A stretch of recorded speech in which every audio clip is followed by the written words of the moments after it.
Have you ever felt that his eyes spoke more than his words? That in a fleeting moment, a gentle touch, a vague smile, a quiet presence, you could feel it clearly he cares for you deeply. And yet no confession ever comes. No cryptic messages, no obvious moves. Just silence, brimming with meaning. Carl Jung once said, "Until you make the unconscious conscious, it will direct your life and you will call it fate." The same holds true in love. There are men who love deeply, but that love is veiled by the fog of fear, fear of being hurt, fear of rejection, or simply fear of facing their own emotions. A study in depth psychology reveals that much of what we call confusing behavior in love does not arise from logic, but from deeper layers, the wounds of childhood, distorted emotional templates, and unhealed memories that quietly shape our actions. For example, a man who once witnessed his father betrayed may unconsciously believe that loving deeply will inevitably lead to pain. He does not say "I love you," not because he doesn't, but because he is in dialogue with the shadow of his own soul. Love in the light of Jung is not merely an emotion, it is a journey. A journey in which every averted gaze, every quiet act is a clue to an inner battle. And if you look closely, you might see that love, even when unspoken, is still very much there. So how do we recognize the signs of a man who loves, but is afraid to say so? What speaks through him when his words fall silent? And could it be that you're standing in the presence of a love deeper than any spoken confession? Together we will explore 6 subtle layers of unconscious love, from the gaze to the silent presence. To understand that true love doesn't always need to be declared. It needs to be felt, and more importantly, understood. Because it may be in that very silence you are being loved in the deepest way a soul can reach. Shall we continue with the rest of the piece? There is a quiet truth seldom spoken when a man cannot say he loves you. His heart often speaks louder through the smallest of actions, gestures, so subtle they might seem meaningless, yet they repeat with a curious consistency, as if some part of him has loved you for a long time, long before he could admit it even to himself. Notice how he remembers the tiniest things you've ever said, not the big stories, but the little details that you prefer tea over coffee at night, that you used to hate the color yellow in grade school, or how you once casually mentioned being afraid of the dark. These fragments, spoken only once, return through his actions, as if his unconscious is quietly recording every trace of you, imprinting your presence into the architecture of his inner world. In Jungian language, this is no longer just memory. This is the work of symbols. You have become a living symbol and image charged with emotion, embedded within his psyche, residing in the realm where reason holds no power, and the soul responds instinctively. And then you notice he always seems to show up when you need him. Not dramatically, but naturally, effortlessly. As if your presence and his are drawn together by some unseen archetype. He doesn't ask what you need, but when you're cold, a jacket appears. When you fall silent, he says nothing. He simply stays. If these things happen once, perhaps they were chance. But when they repeat steadily over time, they are no longer accidents. They are expressions of a love that has moved beyond awareness, now guiding him from the depths. Repetition is the message. Jung called it the compulsion to repeat, an unconscious drive to reenact certain behaviors, not because we choose to, but because the soul is seeking to resolve what has yet to be spoken. And in this case, those quiet acts of care are his confession, "I love you, but I am not yet ready to say it out loud." Think back, has anyone ever loved you like that? Not with grand gestures or poetic words, but with consistent attention offered freely, expecting nothing in return. If so, you may be standing before a soul that loves deeply and fears deeply too, like a wound, still healing, yet still aching for something beautiful. And then there's the most delicate sign of all, the eyes. Eyes are the windows to the soul. And for the man who loves but cannot speak, they are the only place where emotion flows unguarded. A silent glance when you turn away. A soft gaze when you laugh with someone else. And sometimes the quick retreat of eye contact when your eyes unexpectedly meet. Each look is a living symbol, like dream images in analysis, carrying the story he cannot yet tell. Unconscious love is just that, not loud, not dazzling, but hauntingly deep. It asks you to be perceptive, to see with more than just your eyes. And if you're watching this, you are likely such a solar person, attuned to what lives beneath the surface of words. If you've ever experienced something like this, share your story below. This space is for quiet hearts, for those who love without being seen, who feel without always being understood. Let this be a place of reflection, of recognition, and perhaps of healing. So now the question arises, why would a man love this deeply, yet be unable to speak it? What lives within his soul that makes silence safer than honesty? The answer lies in the terrain of fear and memories, wounds, and unhealed pain that shape the boundaries of expression. In the next part, we'll journey deeper into the silent war between the longing to love and the fear of being hurt, and explore why true love is often trapped beneath the scars of the past. Stay with me because we are about to enter the deepest chambers of the heart where love and shadow meet. There's a painful truth within the inner world. We don't respond to the present. We respond to wounds from the past that have yet to heal. Carl Jung called these complexes psychological knots formed from past experiences buried deep within the unconscious. When a similar situation arises, that entire emotional system reactivates as powerfully as if a flood of memory had just been unleashed. A man who once loved with all his heart only to be harshly rejected may develop a complex around love itself. In that case, it's not just that he's falling for you, it's that he's falling for you while battling the ghost of a past rejection. Every time he tries to move closer, his heart races, his emotions surge, and then suddenly he pulls away. Not because he doesn't want to love, but because he's terrified that the emotions he feels don't belong to this moment, but to an old pain reawakened in his body. Jung described a complex as a fragmentary personality living within us, which means you may love someone deeply, but a different part of you takes the wheel. That part whispers, "Don't say it. Stay quiet. If you speak, you'll be left behind again, just like before." And so the man retreats into silence where love is locked away in a room without words. Take a simple example. A man who confessed his first love at 20 only to be laughed at for being naive may carry that wound with him. It crystallizes into a complex that says, to be honest is to be weak. Feelings will get you hurt. Years later, when he meets you, someone who stirs something deep within, that complex reactivates. It's not you he's afraid of. It's that you've touched something in him that still bleeds. And the unconscious defense mechanism kicks in without warning. What's tragic is that he often doesn't know this is happening. He just knows he's guarded, not ready, or afraid to open up, but he doesn't understand why.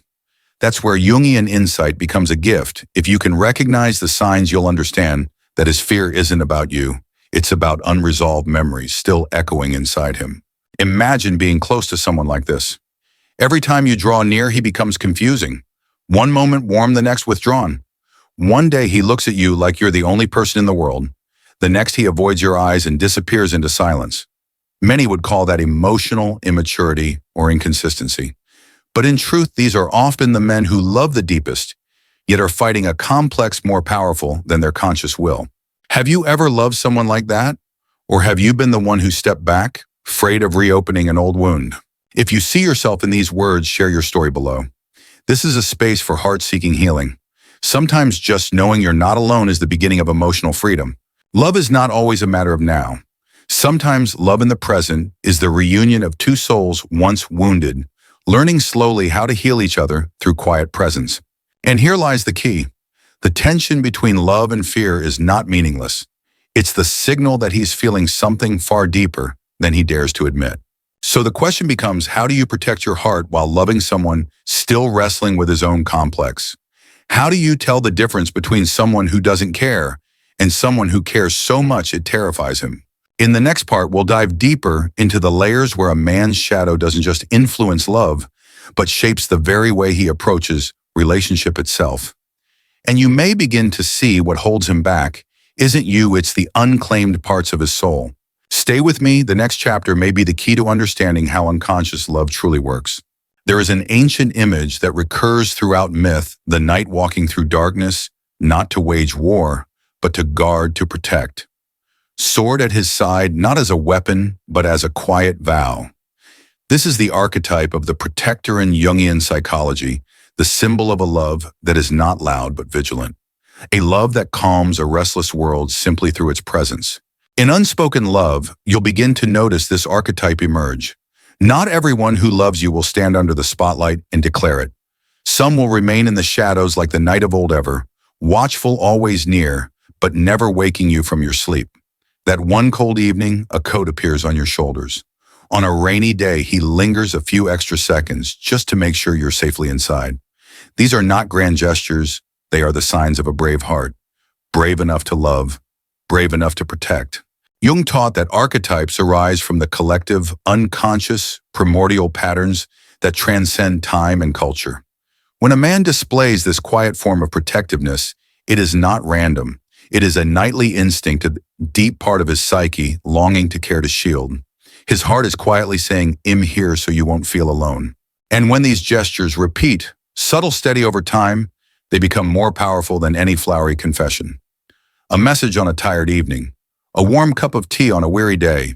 The frequency becomes the soul's declaration, "I can't not care." Jung called this a spiritual repetition, where behavior becomes a love letter written not in words but in the consistency of action. Has someone ever done these small things for you? Leave a line or two below. If it moves something in you, someone here will understand. Because we are not alone. And in telling the story, perhaps some quiet night will feel seen, perhaps even valued. Here's the quiet miracle: the moment you begin to notice the small things, you begin to witness what Jung might call an arc of love, not drawn in song or poetry, but traced in the ordinary, repeated gestures that follow the rhythm of a heart. And that perhaps is not just love, but the archetype of the protector, making your heart feel safe. But then the question remains, why, if he loves so deeply, can he still not speak it aloud? Why does his knighthood show up only through action, never words? Behind the soft glow of his gestures lies an inner world Jung called the shadow, the dark terrain of fear-old wounds and unresolved complexes. When a man senses that opening his heart might reopen old fractures, he chooses silence, not to protect you, but to shield himself. In the next part, we'll walk through that gateway into the realm of shadow, not to fear it, but to understand it, and then maybe walk through it together. There you will see how the protector is not only guarding you, but quietly fighting the fear within. And you'll learn how to walk alongside him on that journey toward healing. Stay with me as we step into the next part of the shadow, where love and fear face each other, and where darkness can become the beginning of light. In the world of quiet love stories, there exists an ancient enigmatic archetype. The silent lover figure who loves like a drifting cloud, never boastful, never declaring, but always quietly present, almost imperceptibly so. Think back to a character in literature or film you've fallen for, perhaps in the hushed final pages of a novel, where he stands at the end of a path, saying nothing but looking at you with eyes full of emotion. These scenes need no words.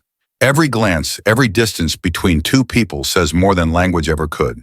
One striking example in the film Four Nights of a Dreamer, 1971, based on Dostoevsky's White Nights, there is a man so quiet you feel his love, through breath, through the dim glow of street lamps, through the silences shared in the Parisian night.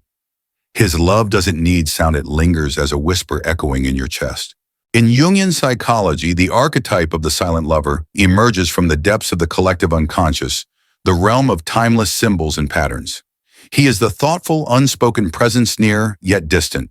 He reveals himself in the smallest acts, remaining silent, when you cry quiet, when you laugh, always listening, always feeling. It's not that he doesn't love, it's that fear or regret or something unnamed keeps the words from rising. His silence is his answer. You see it again in popular culture. Japanese films like Your Name or Whisper of the Heart depict characters who care deeply, but show it only through subtle gesture. A warm cup placed near you, a note written but never confessed aloud. These moments capture the silent lover in his purest form. And in real life, you may have met someone like this. Someone who never said they loved you, but whose quiet care repeated often enough to stir your soul. A glass of water placed before you when you were too shy to ask. A hand holding the umbrella without a word. These were not casual kindnesses, they were love unspoken but unmistakable. Have you ever felt someone's presence like that? Has someone silently protected you with their smallest actions? If so, share your story below. This is a place for silent hearts to be heard, for quiet love to be seen. Because love is not always made of words. Sometimes silence is the deepest language it knows. And yet the question arises, why would someone who loves you choose silence? Why does sincere love so often feel hardest to express? And is that silence meant to shield you Is it shielding them from their own pain? In the next part, we'll step deeper into the realm of the shadow and the old wounds that form the walls around the heart. You'll see how the silent lover becomes the quiet night fighting, not just for you, but within himself. And we'll open that door together to understand that silence is not the absence of love, but sometimes love so deep it's afraid of being lost. Have you ever heard of a kind of love called healing through silence? It's not a cold, distant silence, but a calm, sacred stillness where two souls find each other without the need for words. Jung called this shadow reconciliation, a space where silence carries the deepest truths of the heart. Picture this: a rainy afternoon, you sit by the window and he hands you a cup of warm tea. No words, no grand consolation, just a quiet gesture, a warm presence. Love wordless. And if that gesture repeats itself again and again until you begin to feel, he truly doesn't want me to feel alone in this moment, then you've touched an unconscious healing, a form of love deeper than a spoken confession. In one quietly powerful novel, a character once wrote, "His silence was like a wind passing through my life, not loud, not declared, but enough to let me know I was loved." That is how silent love heals, not by speaking to your wounds, but by offering presence, still steady and full of care. And many of us, perhaps even now watching this video, are here because of that very question. How do you recognize love without words? Have you ever wondered, is his silence fear of vulnerability? Or is he quietly trying to protect my heart? And if you've ever been in that space, leave a line below, even a few words. You may be surprised how many others feel the same, understand the same, and recognize that same love wrapped in silence. We are not alone in our silent experiences of love. When you share even something as simple as, "He never said much, but he always handed me the car keys when I forgot," you help others see the tenderness hiding in small things. But then the deeper question remains, why is silence the path some people choose when they love, but cannot say it? This is where the shadow enters, the part of the psyche shaped by fear, by wounds, by feelings of unworthiness. Jung taught that the shadow doesn't exist to make us weak. It exists to be understood, to be healed. So when someone loves you through action, but not words, it may be their shadow at work, fearing rejection, fearing exposure, fearing the loss that comes with vulnerability. That's why these quiet acts aren't just love, they're love despite fear. Love that drinks down its own tears and still dares to care. Like a garden after rain damp, silent but full of quiet life. He gives you warmth, not soft words, presence, not promises. In the next part, we'll explore something more practical yet profound: how to recognize, engage with, and support someone who loves you but fears to say so. How can you protect your own heart while remaining open? And if you're asking, how can I build a safe harbor for this kind of love? Then you'll find the answer beyond the silence, where healing actions speak what words cannot. Stay with me for the final chapter, where we step into the sacred work of turning shadow into light. Because sometimes love doesn't need to be spoken. It only needs a heart brave enough to understand, to feel, and to wait. There's a scene I always imagine when reflecting on silent love. You and him sitting in an old library under the soft glow of amber light. You're holding a book. He's just there, not speaking, not making noise. But his eyes follow you, not out of curiosity, but as if protecting that moment. That's love without words, no spotlight, no fanfare. Just quiet, steady presence. And that's when you begin to understand, in quiet love, not every gesture needs an echo. A light touch on your hand when you're anxious, a shared smile when you're low, a silent gaze that never strays, these can carry more transformative power than the loudest declaration. In that stillness, you feel a promise, not spoken, but held gently in the heart. If you've ever witnessed this kind of love or lived it, just one or two lines: "I once recognized love in a small, wordless act." Because every story is a bridge connecting souls still searching for one another. In this community, silence is not weakness. Silence is the wound to love and the quiet hope of healing. And then comes the question, why would someone who loves you deeply choose silence? Why not say "I love you"? Why simply stay quietly, calmly?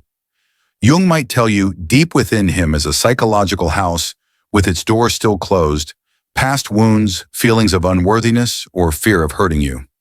In love, he chooses to protect before he dares to open, waiting for the day he feels strong enough to reveal the whole truth inside.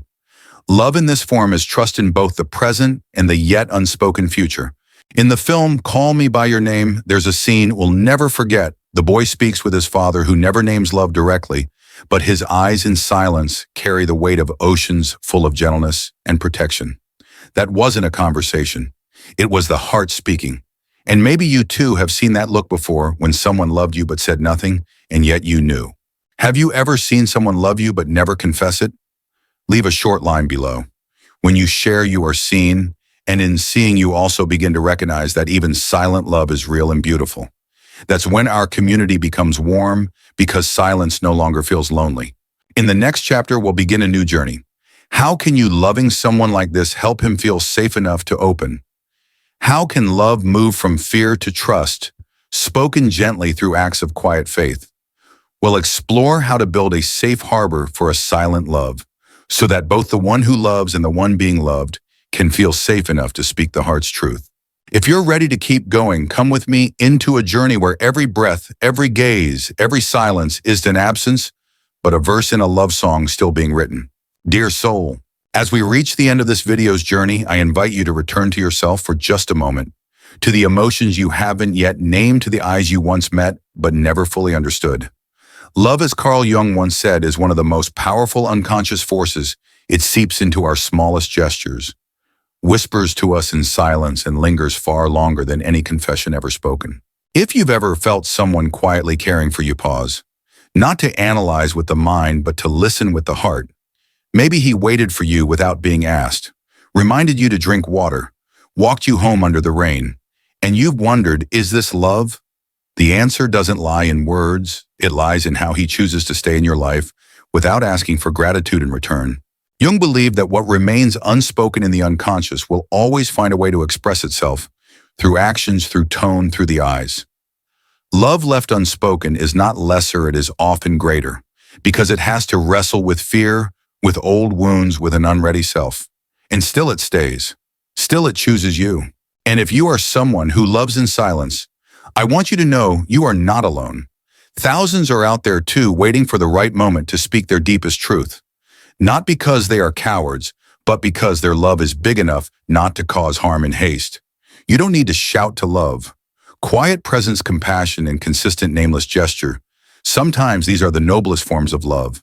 I invite you to leave a comment below, even just a line, "I felt that too," or a small story of someone who once loved you in silence.